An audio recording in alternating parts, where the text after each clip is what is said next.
HDVSN.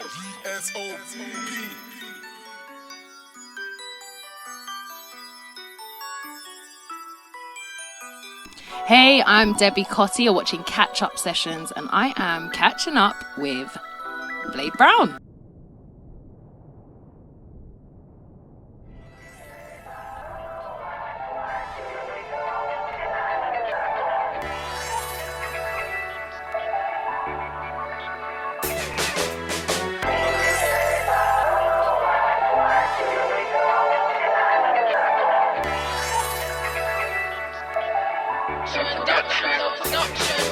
Put it all on the line for this life of mine. Yo, what's good? How are you? I'm good, How are you? I'm very well. Now, I want to get on to the juicy questions, so I don't want to spend too long on the boring, typical questions. So what I'm going to do is I'm actually going to tell you about yourself. You're going to tell me about myself? For the first part. Okay. So we could just get over the basic questions that people ask you all I want to the time. hear this. Yeah? Okay.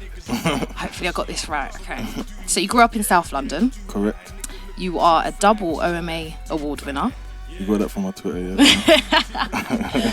yeah. You released your first mixtape in 2004. Yeah, that's correct. You took a break until 2007. Also you then correct. came back with Hollow Meets Blade with gigs. Yeah. After that was Best of Blade, the compilation CD. Have you been stalking me? See, I've done my research. You've done your research still, yeah. Your first solo CD was Bags and Boxes in 2010. Yeah, that's correct. Yeah. No, my second. Your second? Yeah. Which one was your first solo CD? The one in 2004 that you said. Ah, okay. Your second solo CD, Bags and Boxes, 2010. Then Femme vs. Blade, before another solo CD, Financial Times, in 2011, which reached number 2 in the iTunes rap chart. And then you recently released Best of Blade 2 before your latest project, which you're about to release tomorrow, Bags and Boxes 2. I'm impressed. So that's all correct. Yeah, it's all correct. So, firstly, how did you feel about winning the OMAs? Was it the best hip hop mixtape and mixtape of the year? It's best overall mixtape and best hip hop mixtape. Yeah, no, I felt good, It was just a shame that I couldn't make it down because obviously the first one got cancelled and then this got rescheduled, so I couldn't really make it down there. But no, it felt good, man. Obviously, get some appreciation for your work, man. It's always a good feeling. And within my research, I realised that you were actually the only artist to win 2 OMAs. What, that year? Yeah. Yeah. Yeah. So I didn't know that. See? You learn something new every day, don't you? A lot of people will say Hollow Meets Blade is undoubtedly a street classic. Yeah. You then teamed up on a whole project with Femme Fell. Yeah. What artist out there would you be happy to do another collab mixtape with? Well, even saying that right now, me and Sincere, obviously we're both a bit busy, but we're gonna make like an EP together. Obviously it's not a full mixtape, but you see with them kind of collabs as well, I don't really kind of look for anyone to do it. If it happens naturally, it happens, innit? So but they if you, all kind if of you had happen. to do it with someone, what UK artist would you team up with? That's hard to say. That's hard to say. Like I said, they just have to happen naturally. I can't, off the top of my head, I can't really think of anyone at the moment. Okay, fair enough. Yeah. Is there music you listen to that? So, of course, when you do your interviews, people ask who you influenced by and stuff. But forgetting the obvious ones, is there music that you listen to that people may be surprised to hear that you listen to? That I listen to. Do you know what I listen to? I listen to a lot of old school music, But like, not old, like our old school, not old, like, I listen to a lot of garage, old house, I listen to a lot of kind of old school music that kind of the generation now won't really know about, but other than that, that's about it. So. When I talk to people about Blade Brown, it's clear to see you've been put in the box of trap rappers. Yeah, I'm stuck in there still. And some people may feel that you are actually the king of UK trap music, but how does being put in this trap box make you feel? Trap rappers? How does it make you feel? Obviously, if you listen to my music, that is kind of like a theme that always kind of comes up in it. So obviously I can see why people do that, and I think obviously people listen to my music and they might call me the best at it because they believe everything I'm saying in it. But on the music kind of scale of things, I think it kind of it makes people not appreciate the lyrics and what you're actually saying. They just say, oh, that's just trap rap. And they won't kind of, you know what I'm saying, compare me. But I listen to a lot of the rappers that people think are the best, and I think I'm better than them. But people want to kind of, like you said, box you in this trap category. And I think it kind of makes people not appreciate the actual level and skill of the music. So it's a good and a bad thing, in a way, if that makes sense. And in one of your tracks, you actually say, I never lied, not in one rap line. Never. What is your take on rappers that may not be telling the truth in their lyrics? There's two ways to look at it, innit? Because this music thing, it's like, it's music at the end of the day, innit? So it's not a competition of who's the realest, innit? But just know that I'm not listening to them, innit? And you know what I'm saying? Like, and the streets know, innit? So, like, a man from North might not know that this guy from South is just chatting a whole lot of rubbish, innit? So I can't really help that, but you won't see me collabing with them and you won't hear me listening to them. Yeah. It's not my business, innit? I just know about my music, innit? I can't really watch or vouch for what anyone else is doing, to be honest. True. What do you think distinguishes an artist from a rapper? Is there a difference? Yeah, there is, because obviously when you're an artist, you're kind of more, you're a bit more experimental with your music. And there's a lot more different avenues you can go down. If you're just in the lane of a rapper, do you know what I'm saying? Like, for example, someone like Kanye West, you can't really just call him a rapper. He raps, but he's an artist. He tries different things and makes songs with people that you wouldn't expect him to make songs with. So that's the difference in my eyes. Would you say you're an artist or a rapper? I think, because obviously I've kind of stayed on the mixtape lane, innit? So you might listen to me and think I'm just a rapper, but when I think I start making albums and stuff like that, you're going to start to hear more different things that you wouldn't expect. So cool. Your highly anticipated album, of course, Bags and Boxes 2, out tomorrow. Bags and Boxes, the mixtape, is out tomorrow. What collabs can we expect to hear on there?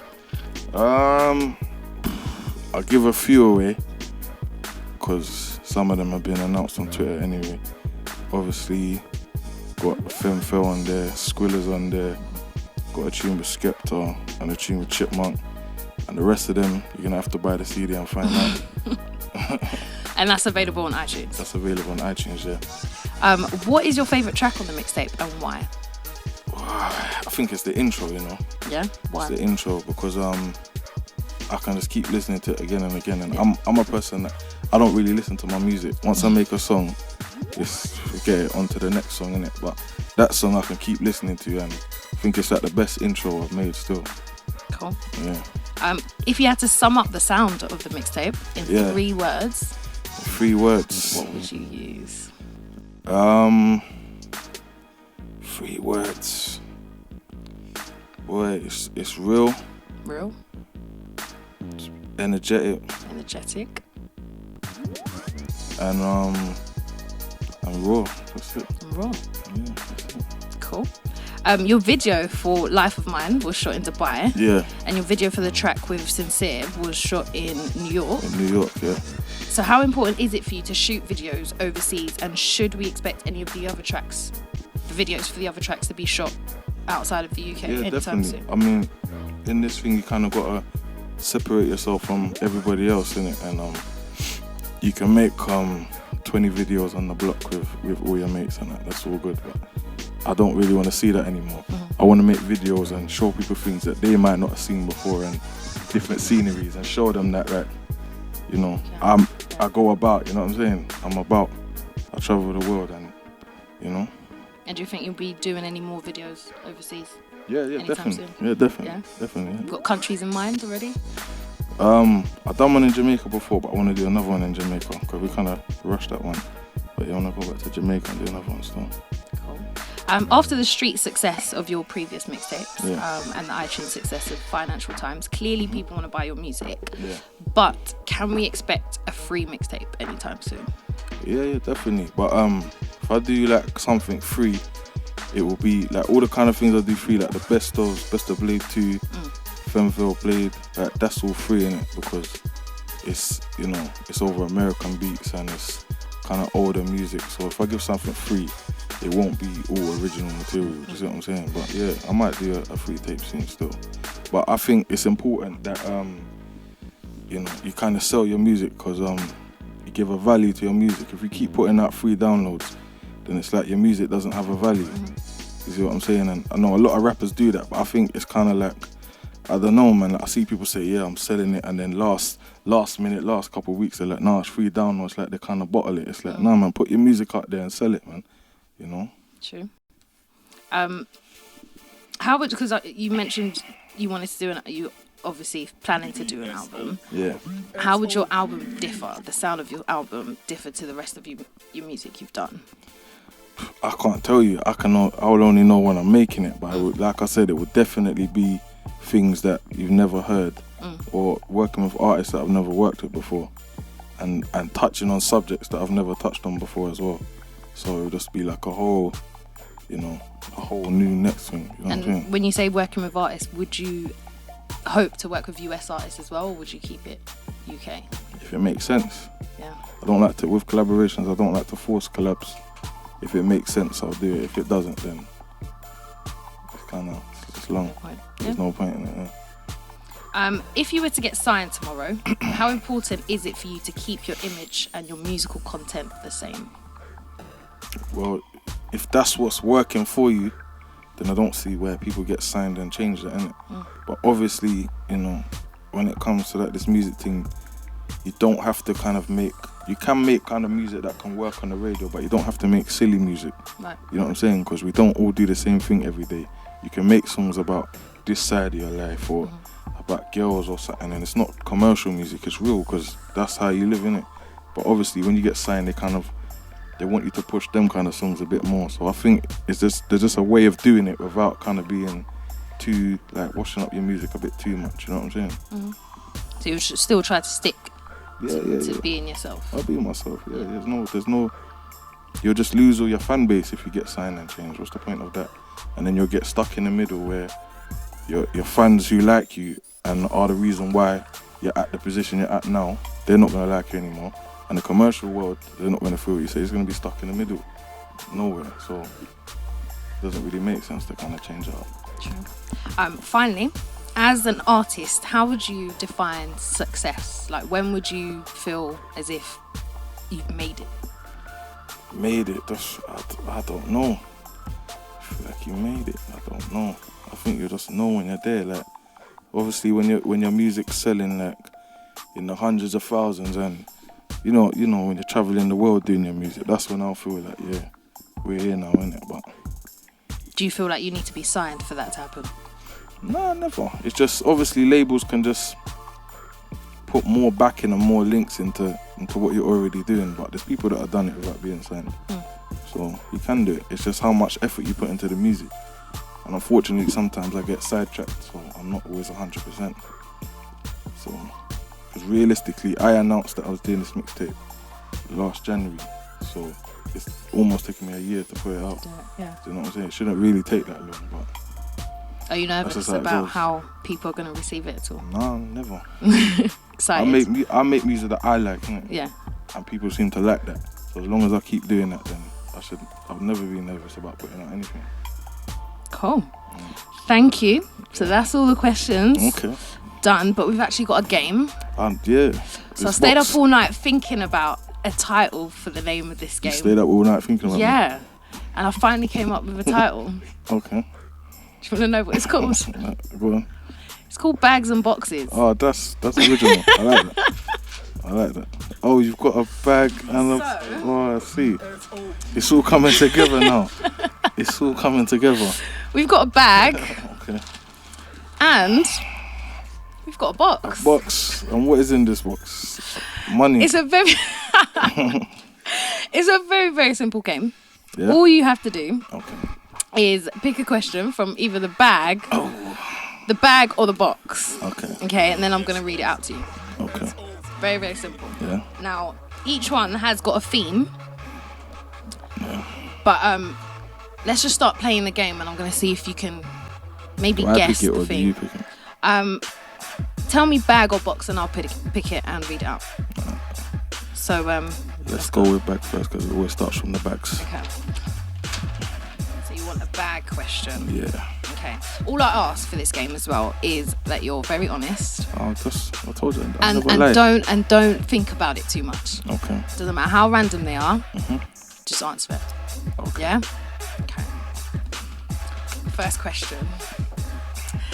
Who is the last celebrity you text or called, and what did you say? I don't know no celebrities. Well-known people. Anyone well-known. I don't like name dropping. I'm not a name dropper, I'm sorry.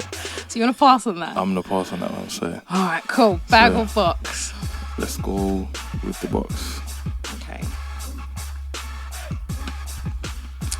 Right. What was the last lie you told? The timing that I was going to make it here. Cool. Bag or box? Let's go with the box again. Okay. What feature of yours are you most self-conscious about? Feature. What do you mean? In what way? What part of your body, let's say, are you self-conscious about? I don't know. I'm not really a self-conscious person, you know. So you're happy with absolutely everything? Yeah, I don't really got other things to think about, to be honest. Yeah. So there's It might nothing... be my gold teeth. Okay. You Good. regret doing it? Or... Yeah, because when I try to talk to people normally like well-spoken, I know they're just looking at my gold teeth thinking, why are you trying to talk like that? So it might be my gold teeth. Cool. Gold Yeah. teeth. Bag or box? Let's go with the bag. Yeah. Okay. What do you wear to bed? Boxes. Boxes. Just boxes. Yeah, just Socks? boxes. Nah, No? not with socks. Though. Just boxes. Yeah. Cool. Bag or box? Go with the box. Okay. Let's see. If you could overhear a conversation between two people, dead or alive, who would it be? Suge Knight and Tupac in the car before he got smoked. I want to know what they were talking about still. Yeah. Yeah. I'd want to know that as Yeah, I well. definitely want to know that. Bag or box? Let's go with the box. Okay. Do you put your boxers or your socks on first? I don't know what type of lunatic puts his socks on first. You'd have to be a madman to put your socks on first. Do you put your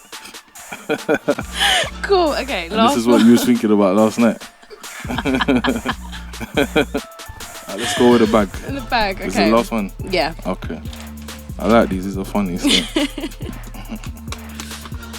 What is the craziest rumour you heard about yourself? That I was dead. That you was dead? Yeah. That was a rumour going around? Yeah. Wow. Do you know who started it? I don't know. Somebody wanted me dead. Probably. Cool. Yeah. You like this game? Do you want one more? Let's go for one more. All right, bag or because box? I do actually like these questions. Let's go with the box. Okay. Alright. What was the last thing you bought? The last thing I bought. A meal for my mum. Oh, you took your mum out Yeah, I took my mum out to eat. Yeah. before you came here. Yeah, I haven't seen her for a little while, so I took her out to eat. Yeah, that's the last thing I bought. Where did you take her? The Indian restaurant. Yeah, Sweet. that's it. That's very cute. Yeah. Cool. Thank you so much. Did you enjoy the game? That was so much fun. I told you there was a theme. There was no theme. Yeah. It was just all random. Oh, this is well thought out. I like this. I like this. See? Stayed up all night thinking Other about interviewers this. take note. Thank you very much to Blade Brown, of course. Let people know how to follow you, get in touch. Yeah, Blade Brown. Nah, it's Blade Music actually. All one word on Twitter. And don't really use Facebook, so yeah, just the Twitter. And obviously everyone, Bags and Boxes, November 30th, iTunes. Make sure you go and cop that. And that's out at midnight. Midnight, I Actually. think. I hope. Yeah. iTunes. Make sure you support UK music. Thank you for watching. You were watching catch-up sessions with me, Debbie Cotty. Follow Hood Tapes at Hood Tapes UK, and feel free to follow me at Debbie Cotty.